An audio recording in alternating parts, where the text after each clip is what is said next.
Represented by La Lens TV. సాధారణంగా సుప్రీంకోర్టులో case వాదించేది ఎవరు? న్యాయవాదులు. కానీ ఈసారి ఒక ముఖ్యమంత్రి సుప్రీంకోర్టులో వాదించడానికి ముందుకు రావడం జరిగింది. ఇది రాజకీయ వార్త కాదు. ఇది భారత న్యాయ చరిత్రలో ఒక అరుదైన చరిత్రగా చెప్పుకోవచ్చు.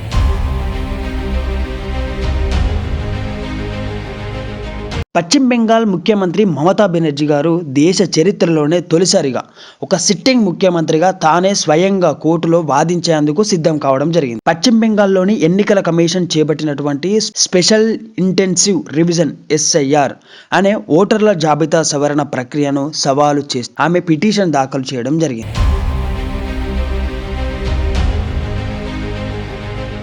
ఇక్కడ ఒక ముఖ్యమైన విషయం గుర్తుంచుకోవాలి. మమతా బెనర్జీ గారు వృత్తిరీత్యా ఒక న్యాయవాది. కలకత్తాలోని జోగేష్ చంద్ర చౌదర్ లా కాలేజ్ నుండి LLB పట్టా పొందడం జరిగింది.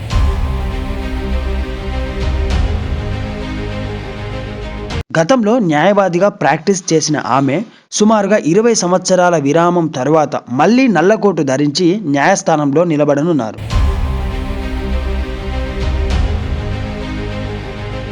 మమతా బెనర్జీ గారు పార్టీ ఇన్ పర్సన్గా వాదించేందుకు కోర్టు అనుమతి కోరడం జరిగింది. అంటే న్యాయవాది అవసరం లేకుండా పిటిషనర్ స్వయంగా తన వాదనను నేరుగా కోర్టు ముందు వినిపించడం అని చట్టం పరంగా ఇది పూర్తిగా అనుమతించబడిన హక్కే. కానీ ముఖ్యమంత్రి స్థాయిలో ఉన్నటువంటి వ్యక్తి ఇలా చేయడం చాలా అరుదు.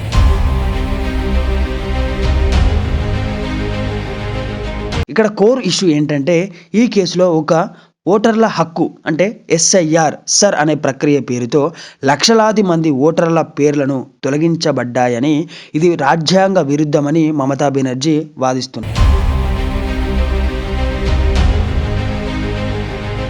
ప్రత్యేకంగా వయస్సులో తేడాలు, చిన్నపాటి క్లారిటీ తప్పులు ఇలాంటి కారణాలతో సుమారుగా 1,25,00,000 మందిని అనుమానిత జాబితాలో చేర్చారని ఆమె తీవ్రంగా అభ్యంతరం వ్యక్తం చేస్తున్నారు. ఇక్కడ గ్రౌండ్ రియాలిటీ, పీపుల్ ఇంపాక్ట్ ఎలా ఉందంటే వృద్ధులు, నిరుపేదలు, సామాన్య ప్రజలు ఈ యొక్క పత్రాల ధృవీకరణ కోసం తీవ్రమైన ఇబ్బందులు పడుతున్నారని, ఇది ఓటర్ల జాబితా నుంచి తొలగించే ఒక వ్యవస్థాగత ప్రయత్నమని ఆమె ఆరోపిస్తున్నారు.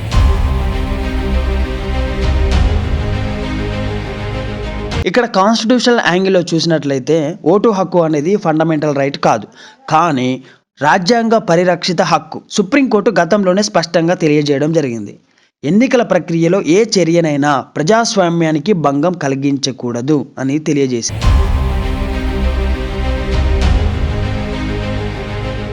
ఇక్కడ కోర్ట్ అండ్ బెంచ్ ఈ కేసును భారత సుప్రీంకోర్టు న్యాయమూర్తి అయిన నేతృత్వంలో 3 న్యాయమూర్తుల యొక్క ధర్మాసనం విచారిస్తుంది.